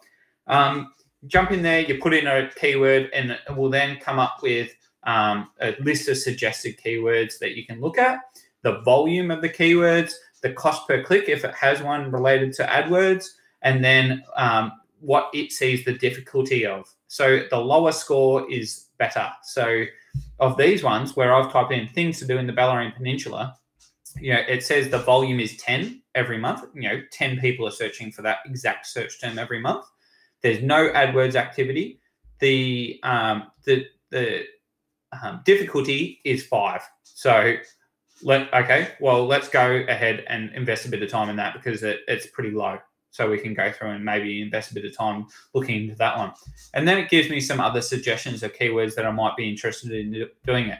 So what it has in there, some different words, what to do in the Bellarine, things to do around the Bellarine. So it gives me a way that, I might want to include some of those different words into my content. I'd pick the main one. So my main one, the title of my article, would probably be the one with the most amount of searches, which is that one there, see things to do on the Bellarine Peninsula. So that would be my title. And then I'd look at working in all the different words that are in these suggestion into my content. But I don't need to stuff it. I don't need to put it in there a lot of times. I just need to make sure I really answer that question quite well and better than anyone else does. So Ubersuggest, free tool, gives you a lot of great data. You can jump on to that link when you get the slides sent through, have a bit of a play around and see what content you might like to go through from there. So unfortunately, with the webinar, this slide isn't working. But I'll try to explain it as best as possible what was supposed to happen. So on the right-hand side is what an example of bad content looks like. It's big blocks of paragraphs written like we're all in university again, and we're madly writing in, chunks of text for 1,000 words of, essays that we've got to have done the next day type thing. So it's all listed, and it's quite hard to read. Now, on the right-hand side, this was supposed to be animated, but hasn't come into the presentation for some reason. But what it is, the small paragraphs, the paragraphs are full of small sentences, and it's broken up into subheadings. Now, what should happen, this should have scrolled through so you could see some examples of what the headings would look like, but it's broken up by subheadings. And this is why the primary, secondary, tertiary themes and topics that I explained to you guys earlier on is really important, because that already gives you your subheadings for your articles to go ahead through. Make them engaging, make them a bit fun and lighthearted in the way that you write them, but it gives you the way that you can break up an article into different subheadings. So what you need to do, short paragraphs, short sentences, broken up by subheadings at maybe a second level subheading and third level subheadings, and including images and infographics as much as possible. Now, when you get the slides, hopefully you'll be able to go into presentation mode and see that animation work, so you get a good example. But if you go to my website and have a look at some of the blogs that I've got on there, and Elise has done it really good on the Tourism Geelong website as well, all the articles are broken up by subheadings. The content is written in a web way. We're not writing for a newspaper. We're not writing an essay for university. We're writing for people on the web. We've got terribly short attention spans, so we need to be able to skim what people are reading. And that's, an important way that we break up content. So golden rules to follow. And these are the rules that I've made up over the last, 5 years that I've been working in this space. So the length of articles as a minimum needs to be 800 words. Below that, it doesn't. You're not going to compete. And it's really easy for people to come out and whap up a 500-word article.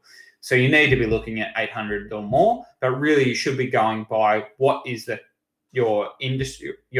What are your competitors doing? If your competitors are all out there doing 1,500 words, then you need to do more than 1,500 words. I'm sorry, there's no other way around that. You're not going to outrank them with writing a 500-word article when they've got 1,500 quality words on their website. You need to look at ways that you can provide more value there. You need to break up content under second and third level subheadings. Write content for your target audience that seeks to answer their questions. Write in plain English, and don't try it where possible. Don't write in jargon.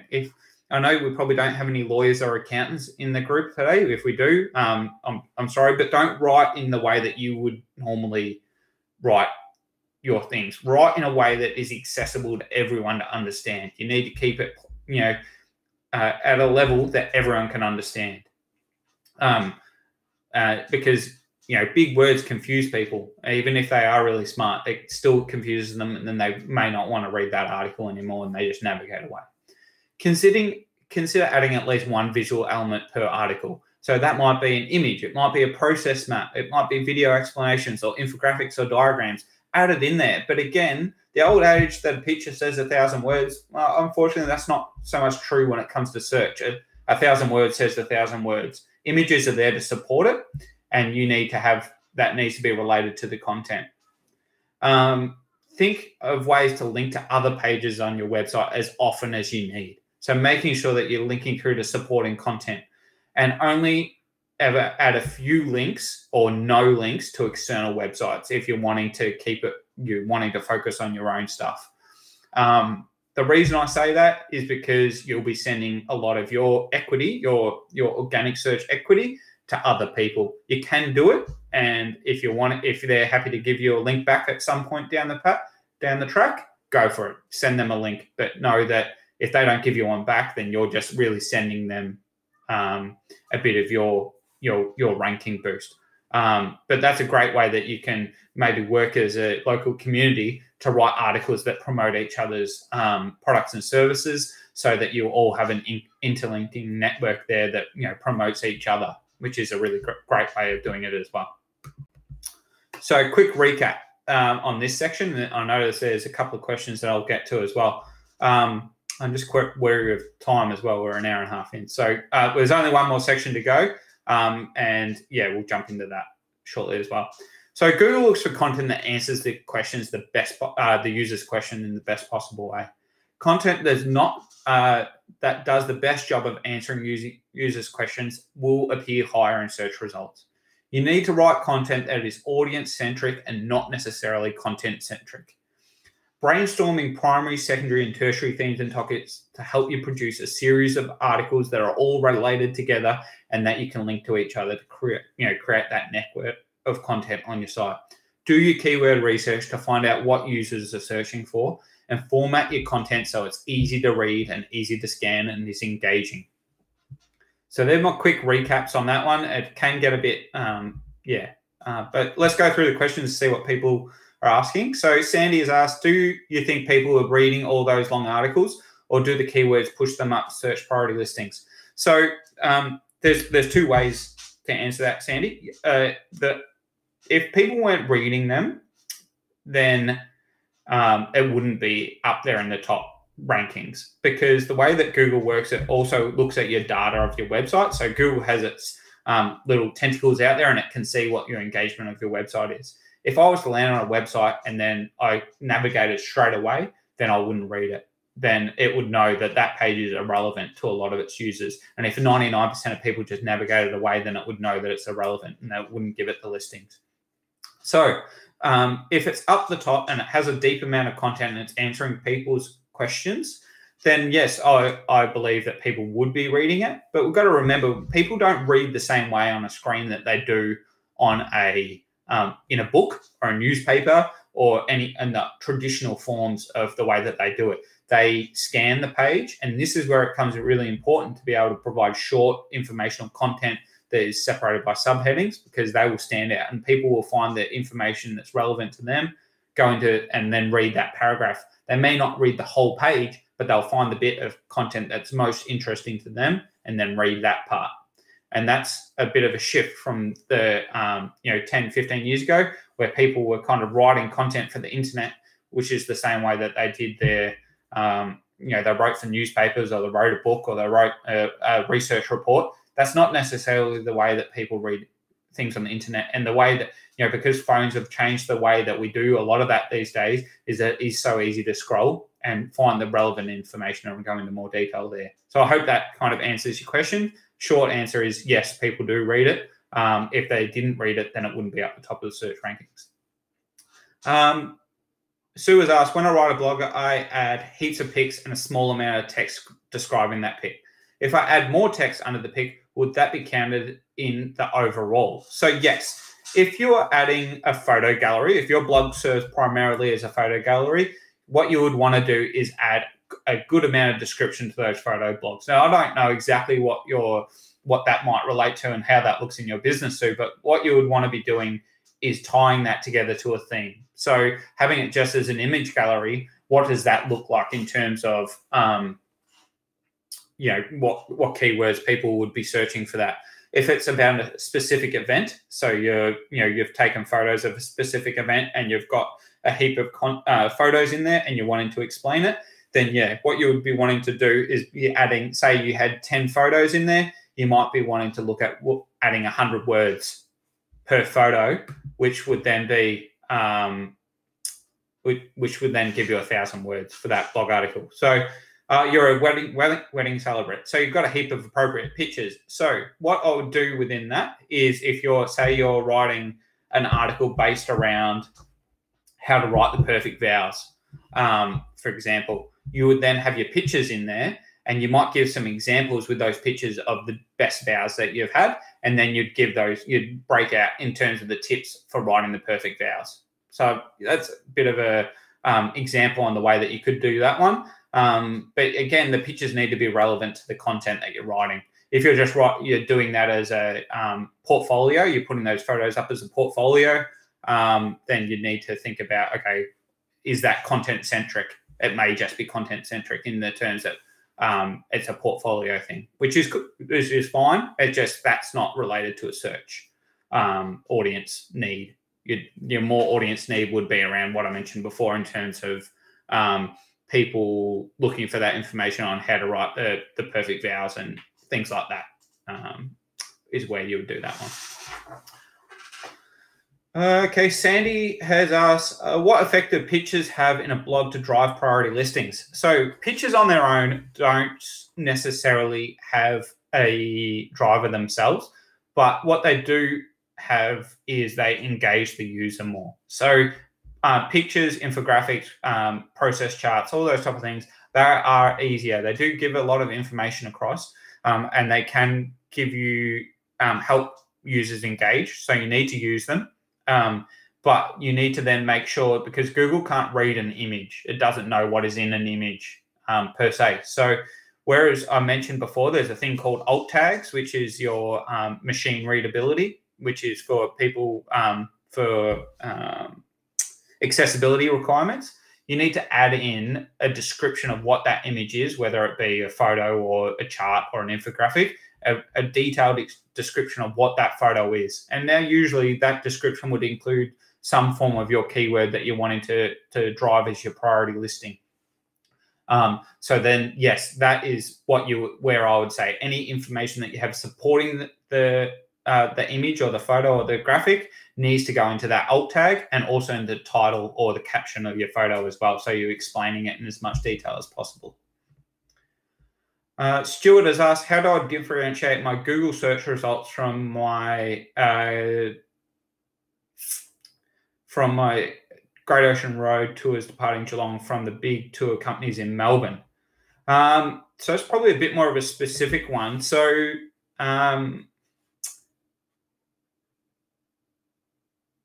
I'm not sure I quite understand. Do you mean in terms of how do you get ranking above them, Stuart? Is that what you're meaning there? Like, how do you get above those people so that you appear higher than the ones from Melbourne?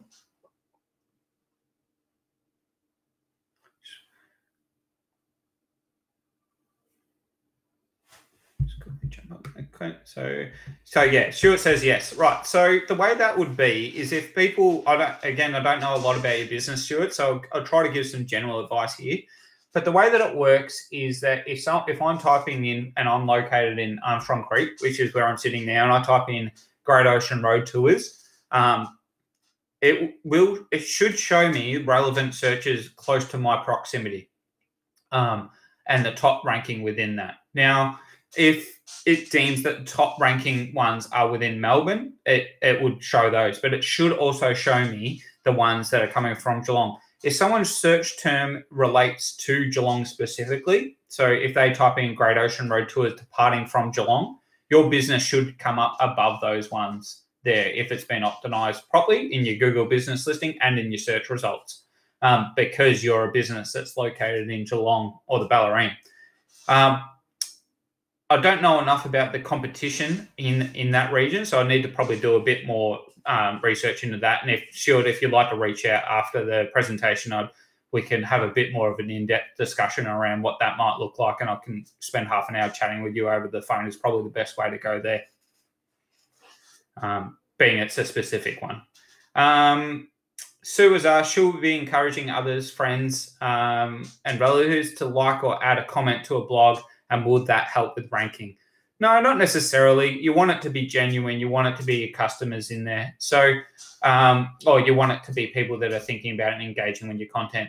So if you've got a customer and you've written a blog article that is highly relevant to them, and you might want them to jump on and leave a review. But again, remembering that if it's just something that's on there, I don't have comments turned on my website. Most of my discussions in the way that I would do manage conversations, I would then share that out to my social channels from there, and then I'd manage the conversation through there. It depends on what your strategy is regarding commenting. I don't think it would help with your ranking, other than it's creating more engagement on it. But in terms of getting people to engage, that requires a level of conversation. I'm not sure if you're going to have your friends and your family engaging in conversation on your blog articles, they might just be showing their support by saying great article, Sue, etc., etc. Yeah, so I think that one answers that one. Kathy, with the posts we make on Google My Biz, is the only way to see these when you see the page from a unique search. Do these posts pop up in general search? We do a lot of these for the restaurant that wonder how they help. So in terms of, they do come up, but it requires people to click through. So earlier when I mentioned about the map pack, where the 3 top are listed, if someone then clicks on one of those and then expands your business out, then they would see all the relevant posts that you've done on that for the restaurant. So that's the way that they would find that. If they did a direct search, then obviously, yeah, the post would appear there as well. That's the way that they help, and they're enticing people to click through to find out more information as well. Yeah. Okay. All right. Some really good questions there. Thanks, everyone. So now we're up to the last part of the section, and hopefully I can get this done in 5-10 minutes because we've gone a bit over time, which I apologize for. So how to measure your site's exposure on Google. Now, there's a heap of different ways to do this as well, and there's some really good ways to do it for free, so you don't have to worry about paying lots of money. So your Google business listing within your app or within your business.google.com account, you can jump in and you can see some really good information about where people are finding your page. So that there should be an insights tab over on the left-hand column, and then you can go in there and see how people are finding it, see what actions they're performing, and see what queries people are typing in for your website to be displayed. So that's a really great way of being able to see a bit more information about how your business listing is appearing and seeing what work you can do on that. So that's all within the business listing control panel. Google Analytics. So if you don't have Google Analytics installed on your website, you need to get it installed. You need to know what your users are doing, and you need to be able to read the data that's in there. So because what will happen is if you're doing blog articles and you don't know whether it's delivering traffic to your website, then you might as well just not be doing it. But what you want to do is make sure that you've got analytics in there, and then you can do a report on your organic search and see if that's growing every 6 months or every 12 months, so you can go through and do a comparison. And the goal is that every year you should be growing your organic search volume.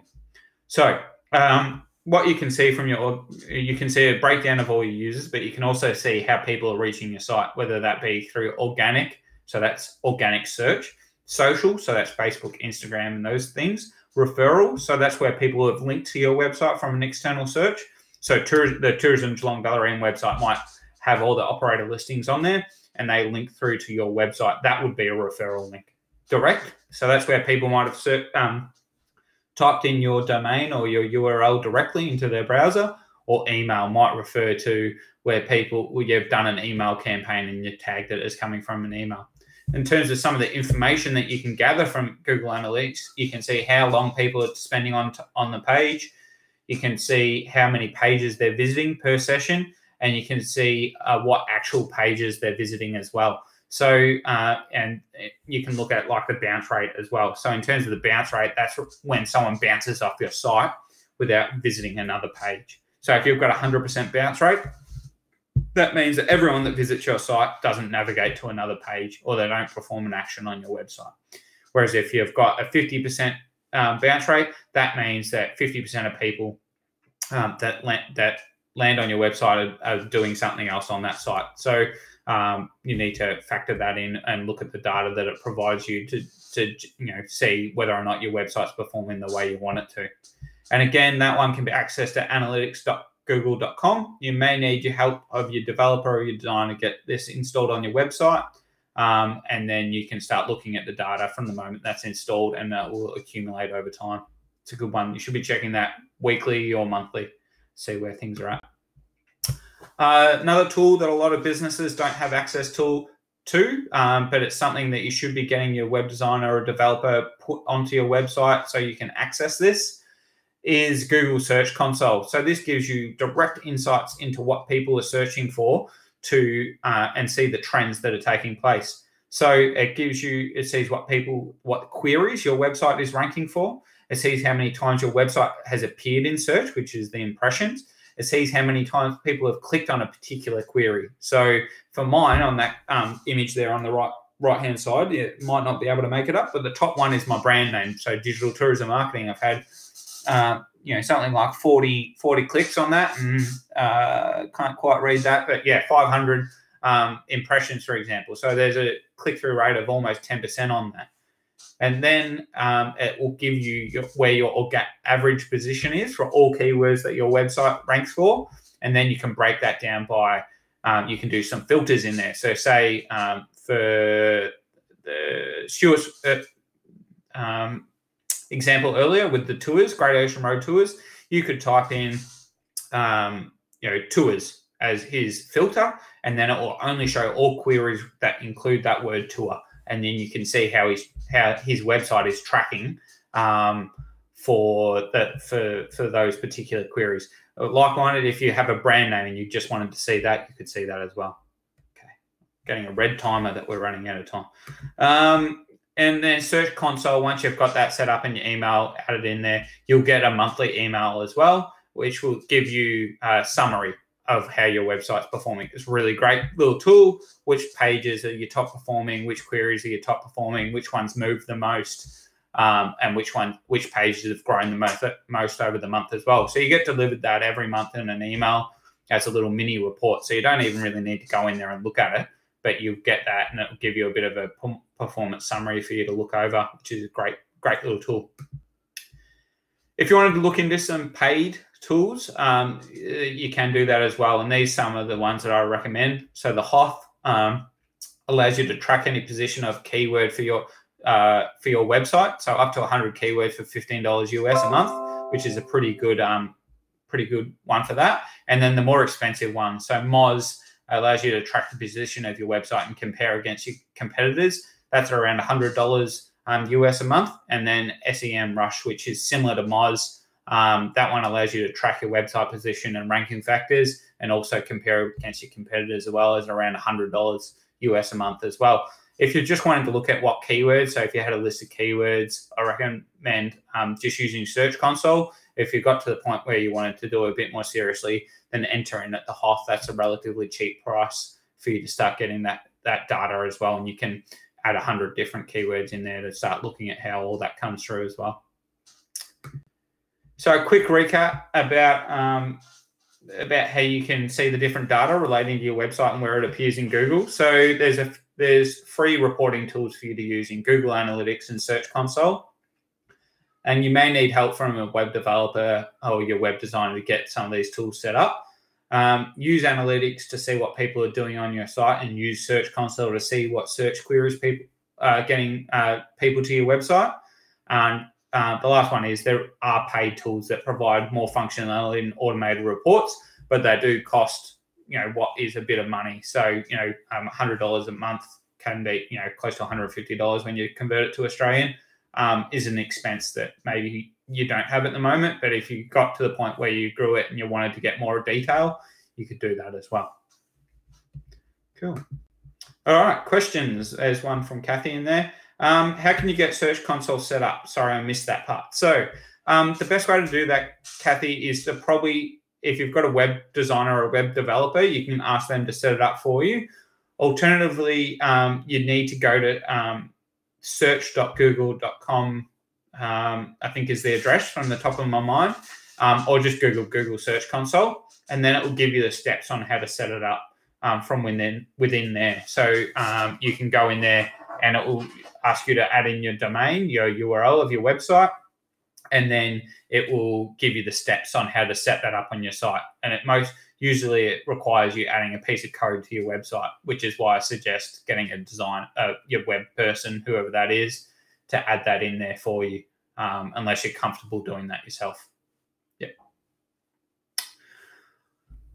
All right. Well, that's the presentation. I hope everyone has found it informative, and there's some practical tips in there that you can take away and to help you, increase your brand exposure on Google over the next little while. If you've got any questions now, feel free to pop them in the part below, and I'll do my best over the next 5-10 minutes to go through. Thanks, Fraser. That was really good. Yeah, thank you very much. And thanks to everyone who was really active in asking questions. I think that was really great, and we did go a bit over time, but I think we all have a little bit more time at the moment. So that's awesome that we're able to answer those questions directly. Everybody will receive an email directly to their inbox with a copy of this presentation, so you'll be able to watch the actual presentation. And you'll be able to download the slides as well as the worksheet that Fraser gave from that. We're also trying to get some feedback form in there too. So if you could fill that out, that would be great. If there's any more questions, if not, we'll leave it there. Awesome. Thanks, everybody. Awesome.